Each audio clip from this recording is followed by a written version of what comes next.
ဒီနေ့ကတော့အမရဲ့ရောင်းမအလဲပေါ့နော်ရောင်းမကစပင်တွေလှုပ်ခိုင်းနေပါတယ်ဟိုနေ့ကမမအလဲဒီနေ့ကရောင်းမအလဲစပင်ကလေပွားလို့လေကိုဘလို့ပုံဘလို့ပုံပြစ်လို့ဖြစ်နေမှမသိဘူးလို့အမရောင်းမကြအကုန်လှုပ်တယ်ပစ္စည်းရဒီမှာအစုံနဲ့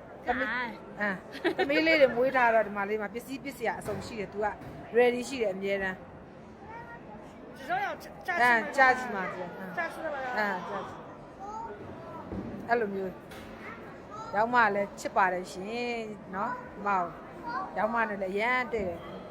ခါမှလည်းဘယ်လိုပြောမလဲဟွာဖြစ်တယ်ဆိုတာမရှိဘူးပေါ့နော်ဒါချစ်တယ်ရောင်းမ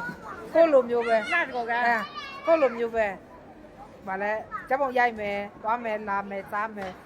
ဒီလိုတိုက်တူရပေါ့နော်မတို့နဲ့ကြာမိသားစုတွေက没理就狗也愿起买衣服的了。